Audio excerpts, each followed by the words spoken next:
Boa tarde, meus queridos irmãos e irmãs em Cristo, nos Estados Unidos, no Brasil e em qualquer lugar que a nossa maravilhosa língua portuguesa seja falada e você esteja nos vendo e nos ouvindo hoje à tarde. É sempre uma alegria muito grande poder oferecer esse serviço para a comunidade brasileira nos Estados Unidos e em outros países e também aos meus queridos irmãos e irmãs em Cristo no Brasil. Alguns que eu tive o privilégio de pastorear, outros que me conhecem desde que eu era um jovem, um adolescente. Então é sempre uma alegria. E uma coisa que nós temos tentado fazer é oferecer esse culto online em um horário que seja o mais conveniente possível para as duas comunidades, tanto a comunidade no Brasil quanto a comunidade aqui nos Estados Unidos. E nós já fizemos algumas tentativas, eu peço perdão por fazer tantas mudanças, mas vamos fazer uma outra tentativa, um horário um pouco diferente do que nós temos feito até aqui. A partir do próximo domingo nós vamos fazer o culto às 10 horas da manhã, no horário dos Estados Unidos, que é meio-dia no horário de Brasília. Eu espero que esse seja um horário mais conveniente.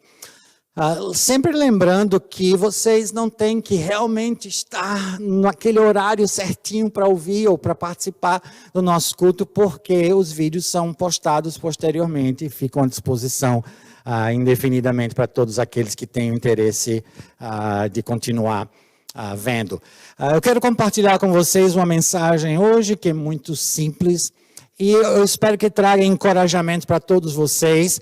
Mais uma vez, eu estou compartilhando algumas mensagens que podem nos ajudar a ter uma atitude positiva, vitoriosa em nossa caminhada cristã ao iniciarmos o ano de 2020, especialmente quando olhamos para trás o que representou 2021 e quando olhamos para trás para o que foi o ano de 2020. Eu creio que 2020... de uma forma muito radical, aguda, constante, nos fez lembrar o fato de que nós somos, com frequência, confrontados por adversários que são bem maiores e mais fortes do que nós. E alguém pode dizer, mas o coronavírus é tão pequenininho, ele é invisível ao olho nu, você precisa de um microscópio para vê-lo. É verdade que em termos de massa física, o coronavírus é muito pequenininho, mas ele é extremamente poderoso para nos trazer inconveniências, a perda da nossa saúde e em muitos casos, nos dois países dos quais eu tenho meu coração dividido, os Estados Unidos e o Brasil, em muitos casos, mortes.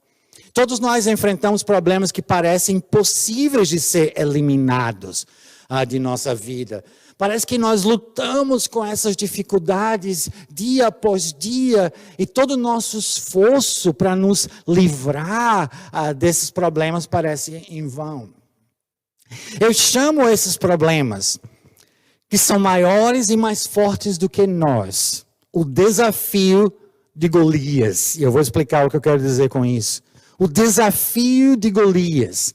E esse desafio de Golias, por assim dizer, está presente em nossa vida diariamente, na vida de todos, não somente de nós que somos cristãos, que temos um relacionamento pessoal com Deus em Cristo Jesus, mas para todas as pessoas, porque nós vivemos em um mundo marejado pela queda. E a queda traz tantas consequências pessoais, coletivas, da nossa saúde, na natureza. A queda do homem no pecado realmente transformou a história da humanidade, guiou a história da humanidade sempre na direção de dificuldades, problemas, aflições, sofrimentos. Então, para alguns, o desafio de Golias é uma dificuldade financeira. E apesar de você trabalhar duramente e honestamente, parece que nunca é suficiente. As dificuldades financeiras vão se acumulando. Para outros, é uma enfermidade. Para tantos outros, é um filho rebelde ou um cônjuge difícil de lidar ou até mesmo infiel. Quando você acrescenta a essas peculiaridades de cada um de nós, todos os desafios e contradições inerentes à vida moderna, e nós temos hoje um nível de estresse na população mundial, como nunca antes, talvez, na história da humanidade, porque nós somos bombardeados com muito barulho e fumaça, e a vida é tão rápida, e nós temos que fazer tudo baseado no relógio. Além disso, há aqueles sofrimentos e dificuldades, aqueles desafios de Golias que que chegam até nós pelo simples fato de sermos cristãos. E o apóstolo Paulo já nos prevenia que aqueles que querem viver piedosamente em Cristo Jesus serão perseguidos. Esse termo grego traduzido piedosamente para o português basicamente significa como Deus, ser semelhante a Deus. Se nós vivermos uma vida digna diante do Senhor, inevitavelmente nós vamos atrair algum tipo de reação negativa do mundo. Tudo isso nos faz sentir minúsculos diante de um gigante. Nos faz sentir minúsculos diante do desafio de Golias. Porém, no Senhor, na força e pelos recursos que o Senhor nos concede por sua graça, nós podemos aceitar o desafio de Golias e nós podemos vencê-lo.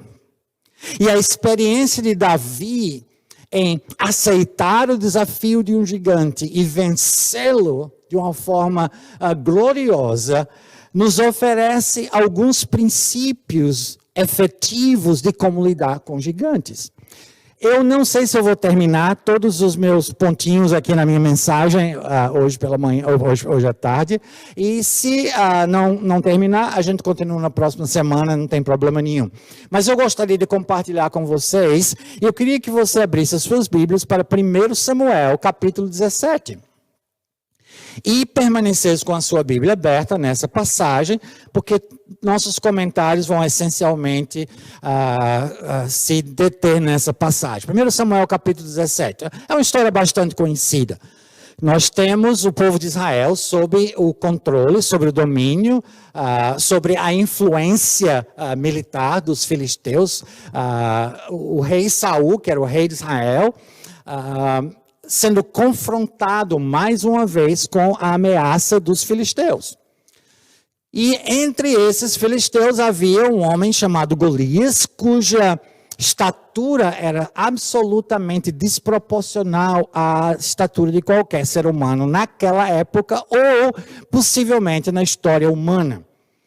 E esse homem, então, os dois exércitos reunidos, frente a frente, separados como sempre por um vale, e ele vinha todos os dias, durante vários dias, desafiando o povo de Israel a mandar um único guerreiro, um único soldado, para ter uma confrontação direta com ele. E aquele que saísse vencedor, então, dominaria o outro exército e não haveria um derramamento de sangue maior. Nenhum dos israelitas, incluindo Saul, que era o homem mais alto de Israel, possivelmente, aceitou o desafio de Golias. Quem o fez, quem aceitou o desafio de Golias foi o jovem Davi. E à medida em que nós estudamos essa passagem, nós percebemos, como eu disse, alguns princípios que podem nos ajudar a lidar com os nossos gigantes individuais e pessoais, com aqueles desafios, com aqueles adversários, aquelas dificuldades que são maiores e mais fortes do que nós somos, sem, é claro, contarmos com a força do nosso Deus, e é isso que nós vamos ver. Primeiro princípio, ao lidar com desafios, com adversários maiores do que nós e mais fortes, com gigantes, por assim dizer, é ser fiel e responsável nas pequenas coisas. Muitas vezes, nós fracassamos quando somos confrontados por um grande desafio, porque quando Deus nos confiou alguma coisa insignificante aos olhos humanos, que não exigia tanto esforço, nós consideramos aquela atividade ou aquele serviço para o Senhor não merecedor do nosso capricho, do nosso esforço, da nossa excelência. Isso não aconteceu com Davi. Veja, por exemplo, 1 Samuel capítulo 17, versículos 14 a 20. 1 Samuel, capítulo 17, versículos 14 a 20. O texto nos diz que Davi era o caçula dos seus irmãos.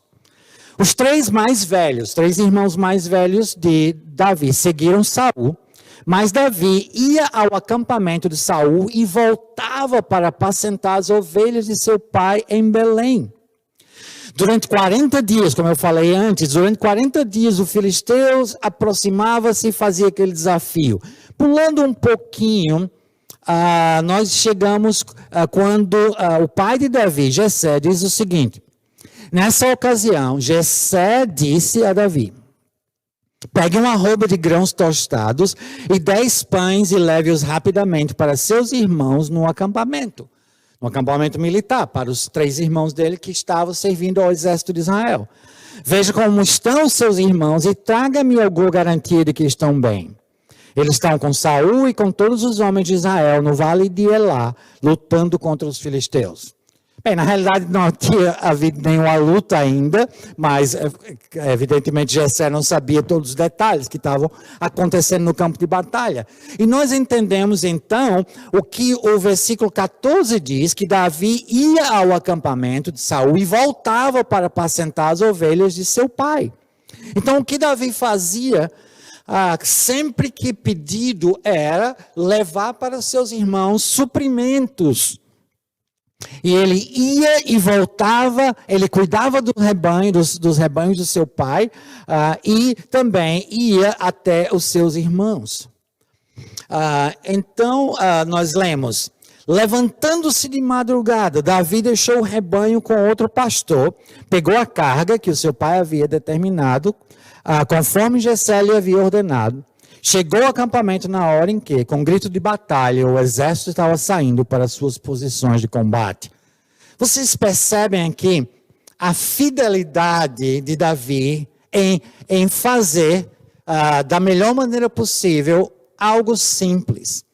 De simplesmente ser o enviado do seu pai para levar mantimentos para os seus irmãos e também para trazer notícias a respeito dos filhos de Jessé, para tranquilizar o coração do seu pai que eles estavam bem. O primeiro princípio de como lidar com desafios na nossa vida, com adversários maiores e mais fortes do que nós, então, simplesmente é que Deus nos chama para ser fiel e responsável nas pequenas coisas. Essa é o mesmo princípio que o Senhor Jesus nos ensina, de ser fiel nas pequenas coisas. O Senhor Jesus fala daqueles que querem ser primeiro, eles devem ser últimos. Então nós assumimos essa postura. E ao invés de considerar uma tarefa simples algo aquém de quem nós somos, nós abraçamos essas tarefas com todo zelo, fazendo o melhor, sendo fiel e responsável nas pequenas coisas. Eu lembro que quando eu vim para os Estados Unidos em 1989 para a faculdade bíblica, eu fui trabalhar num acampamento. Eu e Júlio fomos trabalhar num acampamento da Graça lá em Michigan. E nós fomos trabalhar na cozinha para receber apenas a comida e a estadia, porque nós, como alunos estrangeiros, não podíamos ser remunerados monetariamente.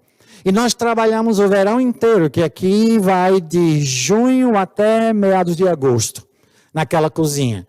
E eu lembro a primeira noite que nós chegamos por volta das 6 da tarde, jantamos e a chefe da cozinha falou: aquelas panelas ali são suas. E eram panelas gigantescas que alimentavam 200 jovens no acampamento.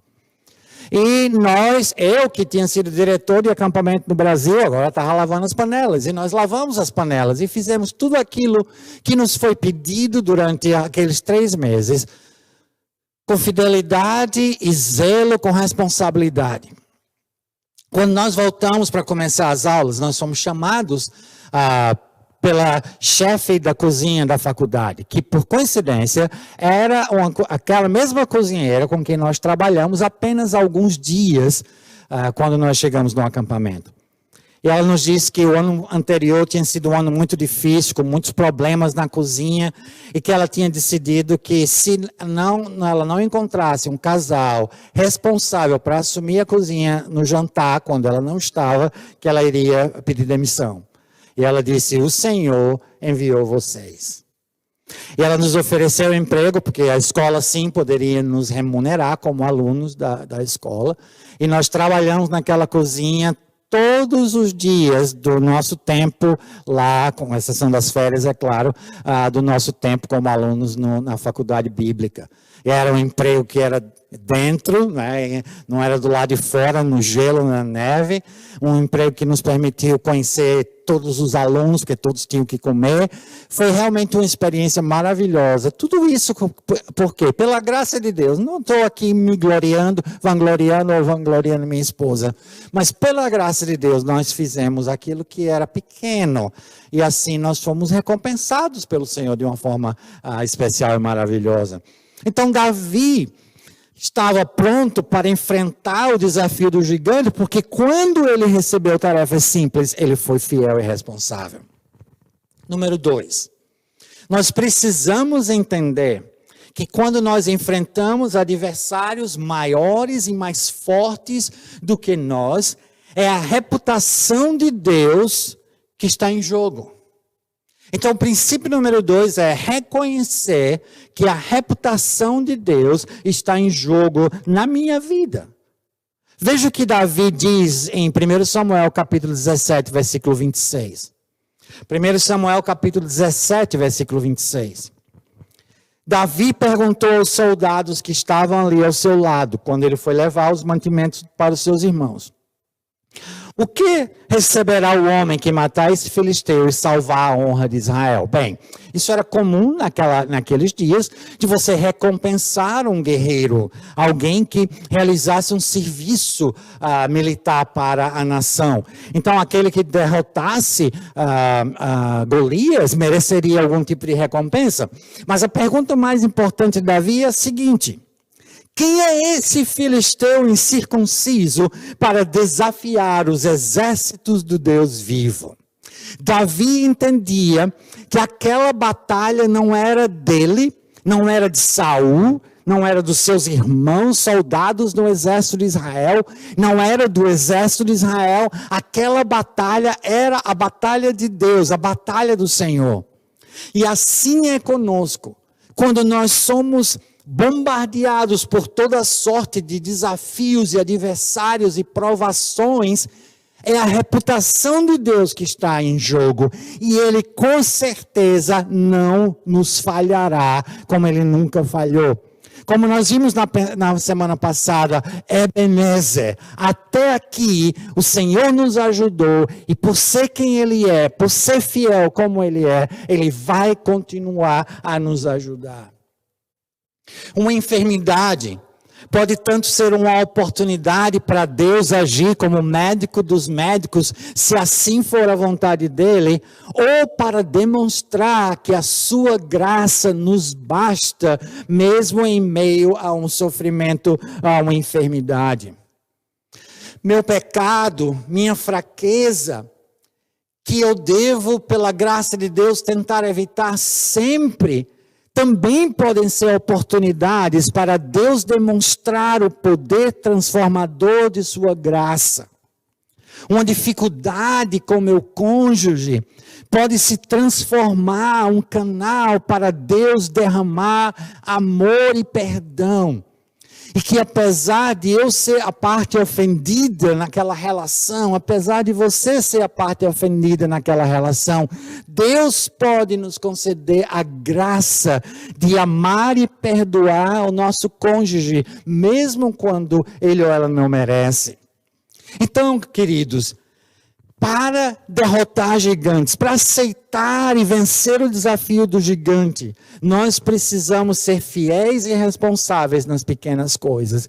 Mas também nós devemos reconhecer sempre que é a reputação de Deus que está em jogo.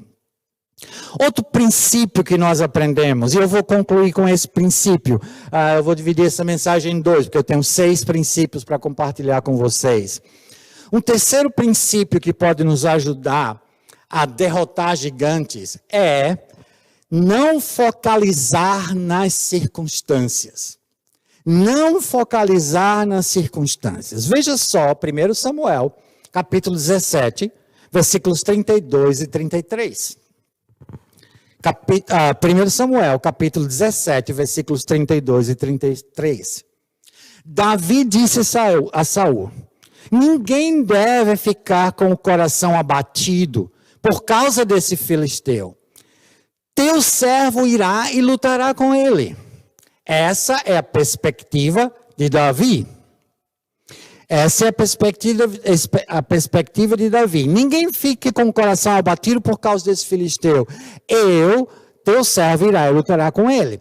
Agora nós vemos a perspectiva de Saul. Respondeu Saul: você não tem condições de lutar contra este filisteu. Você é apenas um rapaz e ele é um guerreiro desde a mocidade. Sem contar o tamanho da criatura.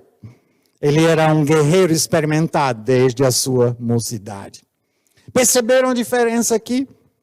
A diferença é que Davi, pela graça de Deus, pela fé em Deus que movia a sua vida, não focalizou, não focou nas circunstâncias. Saul fez, tudo que Saul via era o gigante. Tudo que Davi via era o poder de Deus. Em outras palavras, Davi encarou aquela situação, aquele obstáculo, aquele adversário bem maior e mais forte do que ele, aquele gigante, não apenas como uma figura de linguagem, mas em toda a realidade. Davi encarou a situação, o obstáculo, o gigante do ponto de vista de Deus, pela perspectiva de Deus. Diante do tamanho do gigante, diante do tamanho de Golias, os israelitas pensaram: não há como derrotá-lo. Davi, olhando para também o tamanho do gigante, pensou: não há como errar. O povo de Israel olhava para Davi e dizia: não há como vencer, não há como derrotá-lo. Davi olhava para o gigante e por causa da sua fé em Deus, ele dizia: não há como errar. Em outras palavras, Deus lhe concedeu, na pessoa de Golias, um alvo que era bem mais fácil de ser atingido por causa exatamente do tamanho de Davi. E assim acontece em nossas vidas. Quanto maior o desafio, maior é a graça de Deus a nós concedida para lidar com esse desafio. É por isso que ao orar 3 vezes pedindo a Deus que o livrasse daquele espinho na carne que nós não sabemos exatamente o que era, o apóstolo Paulo ouviu do Senhor: a minha graça te basta, porque meu poder se aperfeiçoa na sua fraqueza. Davi estava preparado, apesar de jovem e minúsculo comparado com o gigante Golias.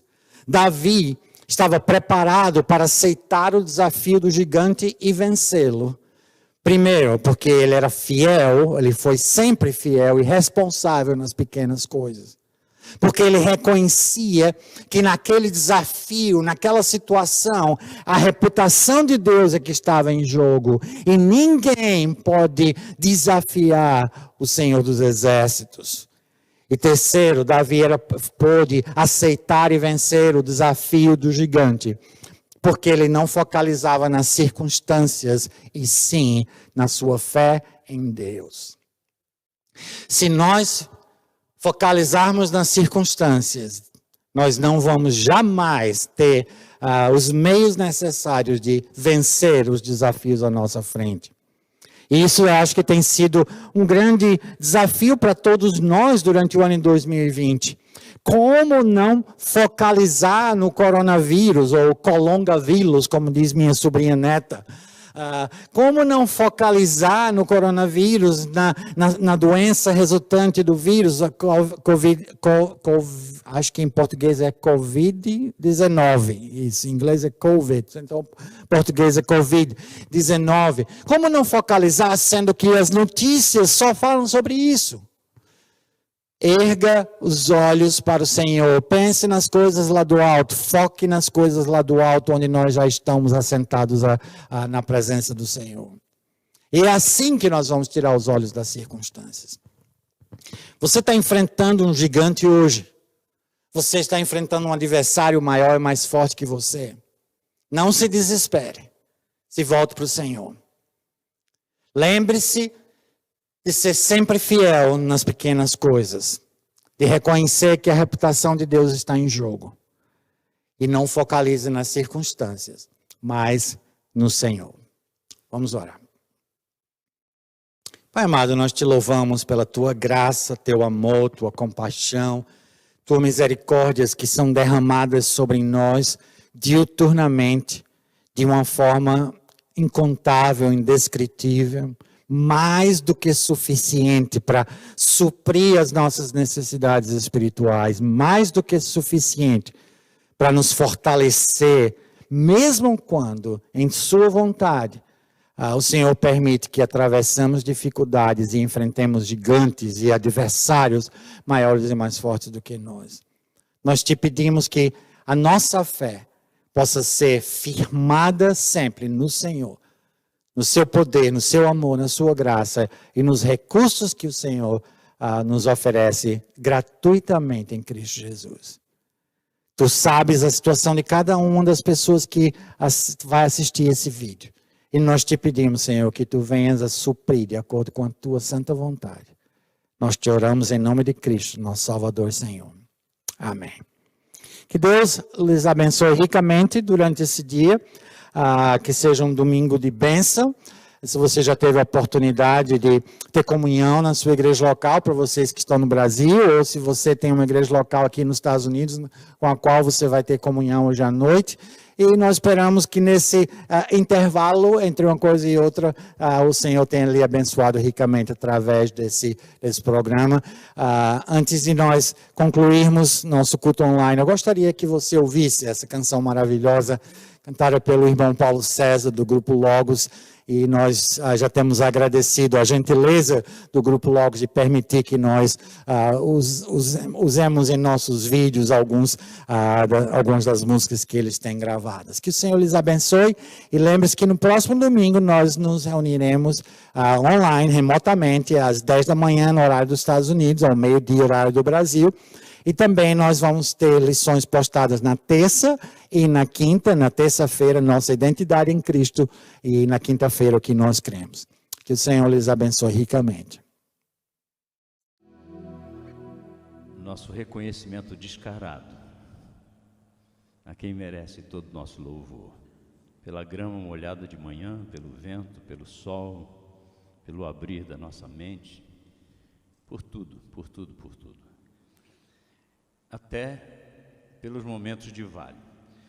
Escrevemos uma canção que trata daquele texto onde o apóstolo menciona um espinho na carne. Eu já li bastante a respeito, mas até hoje não consegui saber, afinal de contas, que espinho é esse, não é? Mas eu sei que quando há espinho, parece que o momento é mais de reclusão. Mas é interessante que Paulo, na hora do espinho, o momento também foi de reconhecimento da graça, né? Então eu louvo ao Senhor, eu tenho motivos particulares, hoje mais do que nunca, para louvar a Deus pelos vales, né? E dou graças a Deus porque minha esposa está melhor, já fez o último tratamento, acabou o tratamento da sua quimioterapia e está aí desejosa de sair na estrada de novo.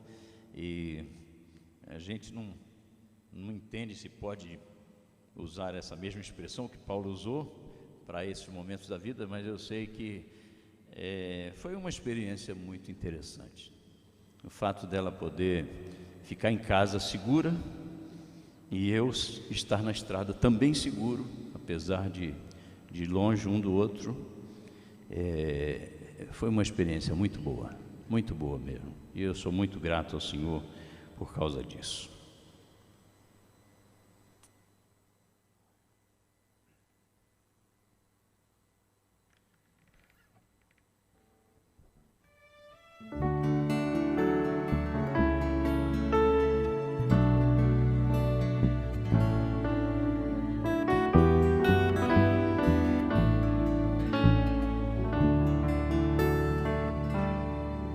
Senhor Jesus, eu não entendo o espinho, mas se a cruz é o fim desse caminho, dá-me mais graça. Não sou maior que meu Senhor, apenas servo sou, apenas servo e nada mais. Se as pontas aguçadas da coroa te ferirão, ó cabeça, eu que sou corpo, parte do teu corpo, não devo reclamar.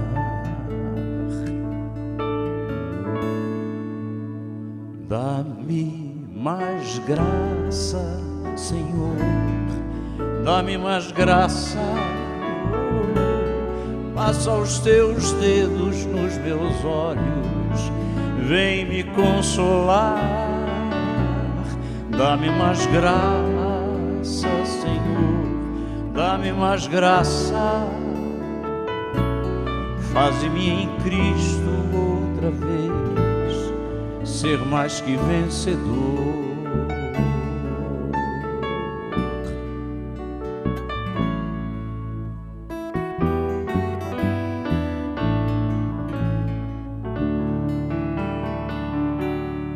Senhor Jesus,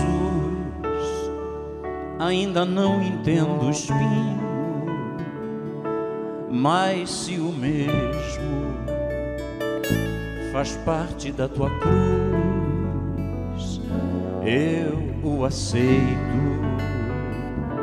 Não sou maior que meu Senhor, apenas servo sou, apenas servo e nada mais. Senhor, se estou por ti sendo provado, eu quero aprovado ser. Agora eu sei o que tens a dizer e eu creio nisso também. Basta me graça.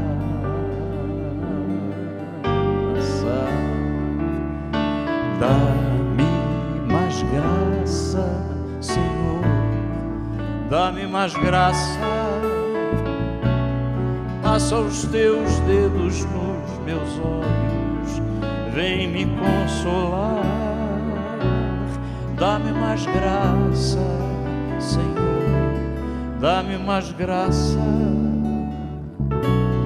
Faze-me em Cristo outra vez, faze-me em Cristo outra vez, faze-me em Cristo outra vez ser mais que vencedor.